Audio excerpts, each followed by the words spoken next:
Thank you very much, Stephen. We start here this afternoon. There were about 10.2 million young people aged between 15 and 24 years old in the third quarter of 2022, of which 34.5% were not in employment, education or training.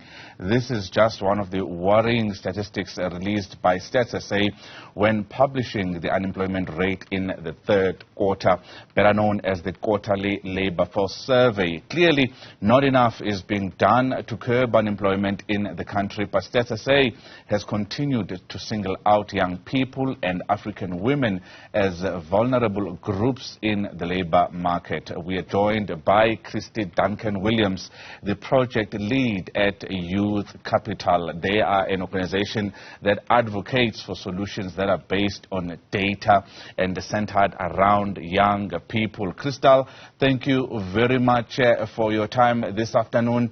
Is there anything to celebrate when you look at the numbers that the unemployment rate has actually ticked down, decreased by 1% in the third quarter from the second quarter? Is there anything to celebrate really here? So I think, 1% is a small percent. It's a drop in the ocean. It's the third quarter that we're seeing, a decrease in the unemployment rate. And so we can take a moment to celebrate the small wins. But I think we need to realize that it's a drop in the ocean, and we haven't even gotten to pre-pandemic levels of employment in this country, and that young people were in a dire situation even before the COVID pandemic. So I think we should be cautiously optimistic. You are working as an organization with a number of solutions looking at skills and education and support for small businesses. Let's talk about the solutions that you are advocating for, because one of the major issues that we are dealing with as a country is the fact that when you look at the education attainment and the job numbers, those who have less than matric are sitting at home unemployed.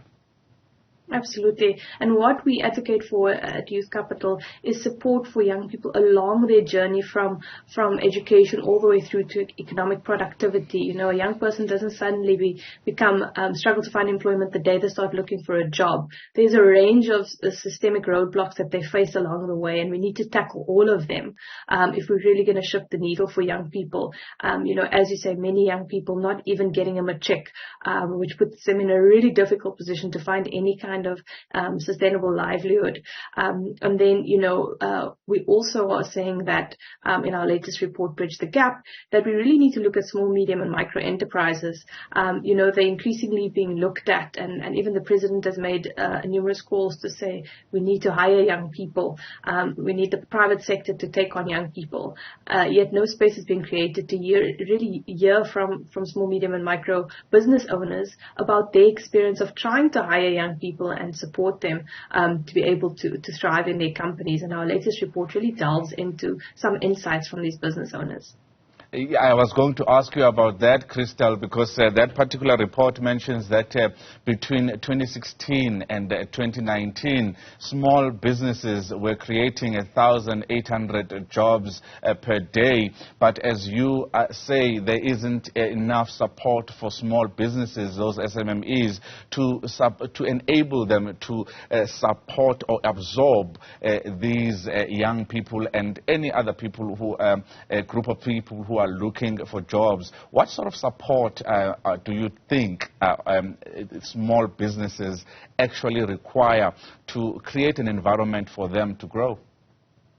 So some of the things coming out of the survey, first we acknowledge that many, of the micro enterprise variety are really just surviving. And not everybody's in a position to hire young people, but there are many businesses that are. And they're actually desperate, the more people you have in your staff, the more productive your business can be. But the problem is that what they're finding is that even though they see the value that young people can bring to the workplace, young people lack basic workplace skills, such as communication, understanding of basic employment, employment practices, and so they struggle to onboard young people when they don't have the time or the HR resources to do that. They also struggle to recruit a good fit for their company because it's often the report shows that small businesses often just hire through word of mouth, which doesn't always find you the best candidate for your particular company and the role that you need to fill.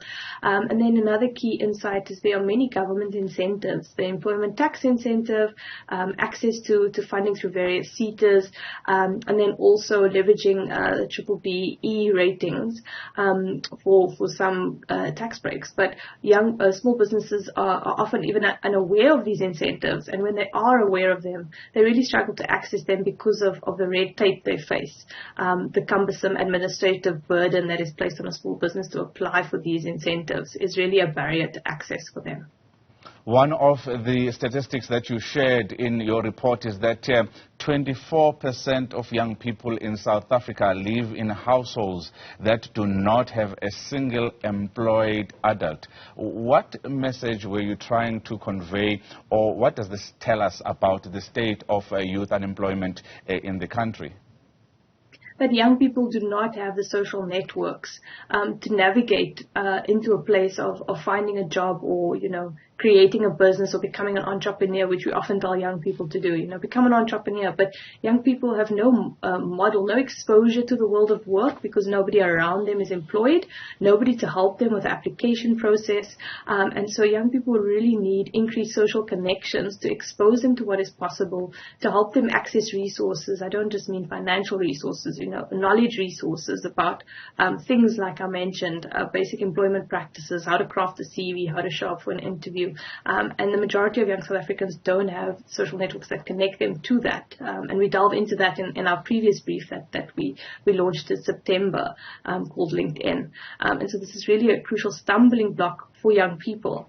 And by being employed by small businesses, we believe that small businesses, besides giving a young person a chance to have a first work experience, also give them exposure to what it's like to run a small business. So there's the added benefit there that, even if a young person is taken on for a short time by a small business, it gives them exposure to what it's like to be a business owner, which also sets them up to run their own small business more successfully in the future. Kristal Duncan-Williams, thank you very much for your time.